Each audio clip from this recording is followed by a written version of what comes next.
ہمارے گھر میں لڑائی ہے، سکون نہیں ہے، اولاد بھی ماں باپ کی قدر نہیں کرتی، بہن بھائیوں میں بھی محبت نہیں ہے، تو یہ سارے شیطانی اثرات ہوتے ہیں۔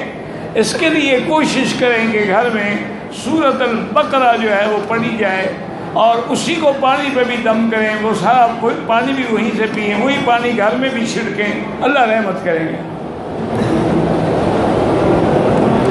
بہرحال اگر کسی عالم کو آپ نے دکھلایا ہے، وہ کہتے ہیں جادو ہے، ہو سکتا ہے جادو، لیکن اکثر جو ہے نا 99% جھوٹ ہوتا ہے۔ جادو ہے، حضور پاک میں جادو ہو گیا، اور کسی کی کیا طاقت ہے۔ لیکن آج کل جو رواج بن گیا ہے نا، جس کے پاس جاؤ، ہاں تم پر جادو ہے، تم پہ کالا جادو ہے، تم پہ نیلا جادو ہے، تم پہ پیلا جادو ہے، کچھ نہیں ہوتا، جھوٹ ہوتا ہے۔ سورۃ البقرہ پڑھو سارے گھر والے بیٹھ کے، انشاءاللہ جادو وادو شیطان سب بھاگ جائیں گے۔ مدینہ منورہ میں 40 نمازیں پڑھنے کی فضیلت ہے کہ جو آدمی مدینہ منورہ میں مسجد نبوی میں 40 نمازیں پڑھے اور اس کی کوئی نماز جو ہے وہ تکبیر اولیٰ بھی نہ چھوٹے، تو اللہ اس کو براءۃ من النفاق والنار، نفاق سے بھی اور جہنم سے بھی بری کر دیتے ہیں۔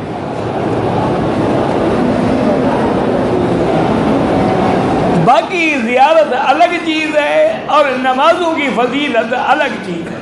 اب ایک آدمی گیا، صبح کی نماز کے بعد پہنچا، صلاۃ السلام پڑھے اور ظہر سے پہلے واپس آ گیا، زیارت تو ہو گئی، لیکن فضیلت تب ہے کہ وہ 40 نمازیں پڑھے۔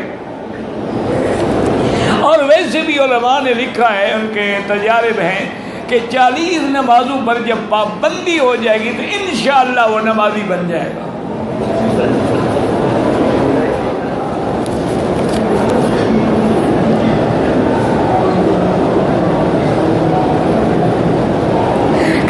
ہم مینا کے قریب ایک ہوٹل میں ہیں، لیکن میرا بھائی آپ حج پہ آئے ہیں یا ہوٹلوں میں رہنے کے لیے آئے ہیں؟ حضور پاک نے تو راتیں مینا میں گزاری ہیں، ہوٹل میں تو نہیں گزاری۔ جن لوگوں کے پاس خیمے ہیں ماشاءاللہ، اور خیمے کولر لگے ہوئے ہیں، حمام ہیں، فلش سسٹم حمام ہیں، وضو کی جگہ ہیں، کھانا پینا ہے، وہ کیوں اپنے ہوٹل میں واپس آ جائیں؟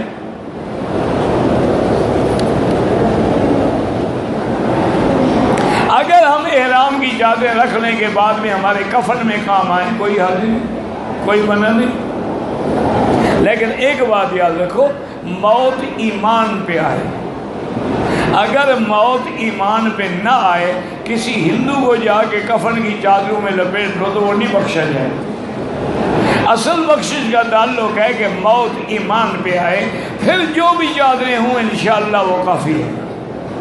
حضرت ابو بکر جیسا آدمی وصیت فرمائی رضی اللہ عنہ کہ میں نے جو چادریں پہنی ہوئی ہیں انہی میں مجھے کفن دے دیں۔